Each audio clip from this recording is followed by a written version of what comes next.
سب سے پہلے یہی سوال پوچھا کہ بیٹا تمہارا یہ بتاؤ کہ تمہارا وہ کون سا عمل ہے جس نے تمہیں نبی کریم صلی اللہ علیہ وسلم کے اتنا قریب کر دیا. میں رونے لگ گیا تو حضرت کے پاؤں پر گر گیا. تو میں نے کہا حضرت اپنا کیا عمل ہے؟ ہمارا ہم کلب والی پتلون پہنتے ہیں تو ہم بیٹھ کر تو پیشاب بھی نہیں کر سکتے, ہم کھڑے ہو کر پیشابیں کرتے ہیں, ہماری کیا تو. مگر ایک بات ہے حضرت, میرا اس وقت شمال کی طرف منہ ہے, اگر آپ مجھے حکم دیں کہ شمال کی طرف چلنا شروع کر دو تو میں نے کہا حضرت اللہ گواہ ہے میں ساری عمر شمال کی طرف ہی چلتا رہوں گا. تو یا پھر آپ کا کوئی دوسرا حکم آ جائے یا میری موت آ جائے تو پھر ہی میں روک سکوں گا, نہیں تو میں شمال کی طرف ہی ساری عمر چلتا رہوں گا. تو پھر حضرت نے فرمایا, کہنے لگے کہ اب سمجھ آئی کہ فناف رسول سے پہلے فناف شیخ کی منزل ہوتی ہے, وہ تم نے حاصل کر لی ہے. پھر اس کے بعد حضرت کا رویہ بھی میرے ساتھ چینج ہو گیا. مجھے انہوں نے خرقہ بھی وہ لکھ کے دیا, اور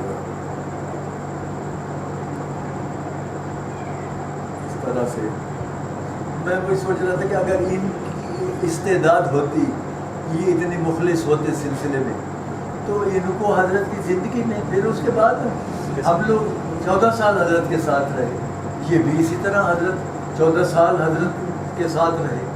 تو اگر حضرت ان کو اس کا اگر یہ اس قابل ہوتے تو حضرت ان کو ظاہر ان کو بھی کچھ دیتے, اور اگر نہیں تو دربار نبی سے, کیونکہ سارے منصب سارے انعامات دربار نبی سے ہی عطا ہوتے, یہ سلسلہ تو چلتا ہی دربار نبی سے.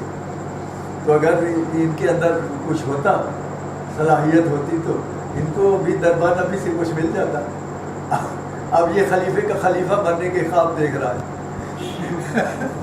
اب بیگ صاحب کا خلیفہ, اس نے تو اب مرنے کے قریب ہے, وہ اس کا راشا اتنا سویر ہو گیا ہے کہ اب وہ کوئی چیز پکڑ نہیں سکتا, اور ابھی وہ تو اپنا واش نہیں کر سکتا, اس کو سطر کا مسئلہ ہوتا ہے. اب تو کوئی اور بندہ جو ہے اس کا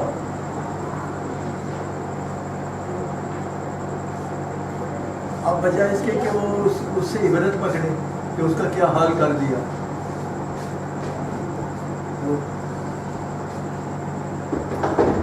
بس کیا کہا جائے, ہر کوئی اپنے آپ کو شیر کہتا ہے, باقی ساتھ ایسے ہی ہے. اب انہوں نے مجھے خط لکھا کہ آپ جو ہیں آپ غلط جو ہے نا چل پڑے ہیں کرنل مطلوب کے ساتھ. حالانکہ کرنل مطلوب جو ہے وہ حضرت کے وقت کے جماعت کے ناظم اعلیٰ ہے اور فار لائف ناظم اعلیٰ. تو انہی کی اور جو حضرت کے انتقال کے بعد جو مجلس منتظمہ ہے وہی امپاورڈ ہے اس کو خلیفہ مجاز بنانے کی, اور خلیفہ اگر وہ اس کے کوئی وہ اس کے مطابق شریعت کے مطابق اگر وہ نہ چل رہا ہو تو اس کو ڈپوز کرنے کی بھی اس مجلس منتظمہ کو پاورز ہے کہ وہ اس کو معزول بھی کر سکتی ہے مجلس منتظمہ خلیفہ مجاز کو یا امیر جماعت کو, اور دوسرا امیر جماعت مقرر کر سکتی ہے مجلس منتظمہ. تو مجھے تو امیر جو مجلس منتظمہ نے بنایا, اور مجھے یہ بیعت لینے کی بھی اجازت, میں تو بیعت نہیں لیتا تھا, مجھے بیعت لینے کے لیے بھی تو انہوں نے کہا کہ آپ بیعت لیا کریں. تو اس کے بعد سے میں نے بیعت لینی شروع کی.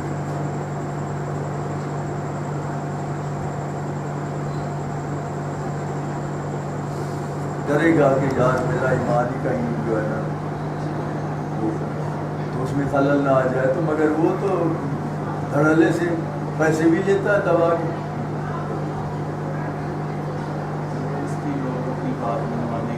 ہاں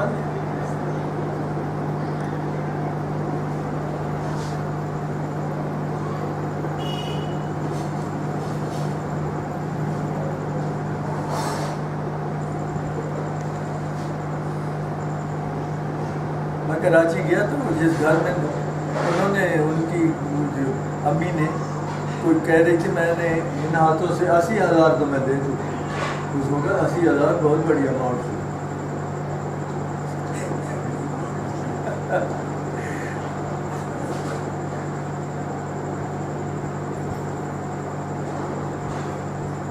بندے میں استعداد ہے، اگر اس کا ایک لطیفہ نمبر ہوتا ہے تو اس کو سارے ساتھوں کے ساتھوں کرا، تاکہ وہ زندگی کا اعتبار نہیں، اگلا سانس کا کیا اعتبار ہے، آئے گا کہ نہیں، تو اس کا اگر اس میں استعداد ہے تو اس کو سارے لطائف کرا، تاکہ وہ اس طرح فیاض ہم نے حضرت کو قرآن صوفیہ کے حالات پڑھتے ہیں کتاب ایک ایک لطیفے پر۔ ہم نے ان سے پوچھا مولانا روح کو، مولوی ہرگز نشد مولا اللہ میں شمس تبریزی نشد، ہم نے کہا کہ حضرت آپ سالک المجذوبی پر ہیں، تو کہنے لگے کہ شہرت کاؤنٹ نہیں کرتی، نہ اپنا مجاہدہ کاؤنٹ کرتا، یہ تو شیخ ہے جو آپ کو اٹھا کے اوپر لے جاتا ہے، میرا شیخ جو ہے مجھے سالک المجذوبی تک ہی اٹھاتا ہے۔ حالانکہ انہوں نے اپنے شیخ کی بڑی تعریف کی، مولوی ہرگز نشد مولا روح میں شمس تبریز کا بہت، مگر وہ ان کو سالک المجذوبی تک ہی لے جا سکتے۔ کہنے لگے کہ اگر آپ کے دور میں میں ہوتا تو پھر آپ مجھ سے یہ سوال نہ پوچھتے، پھر میں آپ کو کہیں پیچھے چھوڑ جاتا۔ بڑا مزہ آیا یہ سن کے کہ آپ کے دور میں اگر مجھے اللہ تعالیٰ نے میری روح کو جسم دیا ہوتا تو پھر آپ پھر مجھ سے یہ سوال نہ پوچھتے، میں آپ کو کہیں پیچھے چھوڑ جاتا۔ جی السلام علیکم، کیا حال ہے؟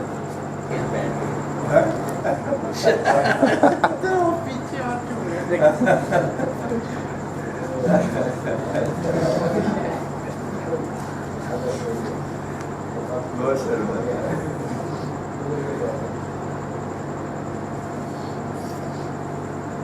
اب تو یا تم میرے سے دوستی کر لو۔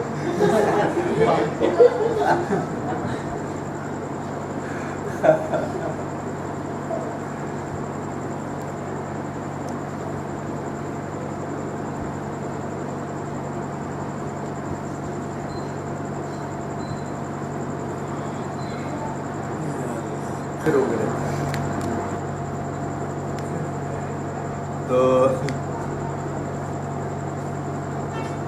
حضرت ایسے مسکرا دیے تو ایسے ہنسی ہنسی میں کہنے لگے کہ مفتی صاحب ذرا دیکھو تمہارے سامنے کی ہے، کہنے لگے حضرت میرے سامنے کرسی ہے، کہتے آپ کرسی کو پکڑ،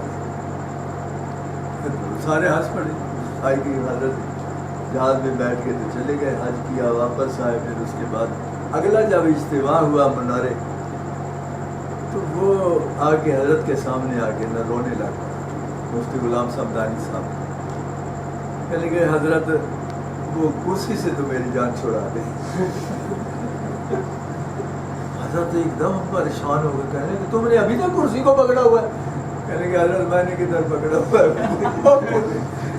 کرسی میرے سے ہاتھ سے نہیں چھوٹ رہی۔ کہنے لگے آپ پتہ چلا کہ شیخ کیسے فیض روک لیتا ہے؟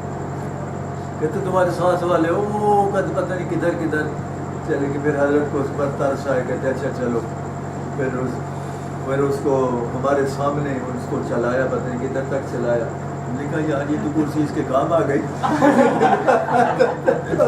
حضرت نے ترس کھا گئی، اس کو پتہ نہیں کدھر کدھر تک اس کے منازل کرا دیے، ورنہ شاید وہ پہلے اتنے منازل اس کے نہ ہوتے۔ اس کو پتہ چل گیا بہرحال کہ اتنا آسان کا کہ شیخ کیسے روک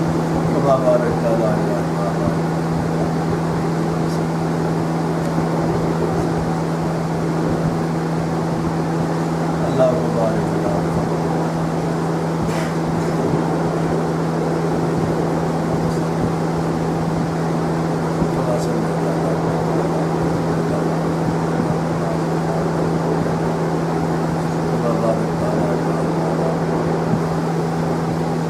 الذين يبايعونك كما يبايعون الله كسب إنما ينقص ولا نفسه ومن أوفى بما عهد فسيؤتي أجرا عظيما. میں نے آپ کو اپنے شیخ حضرت اللہ علیہ وسلم کی جانب سے ان کا خلیفہ فجاد ہونے کی حیثیت میں آپ کو سلسلہ پیش کر دیا اور حیثیت میں بیٹھ کیا اور اس کے لیے اللہ تعالیٰ میرا اللہ کے سلسلے میں قائم رہنے بسم اللہ الرحمن الرحیم. اللہ اللہ اللہ چل پہلا رتی پڑھ جائے.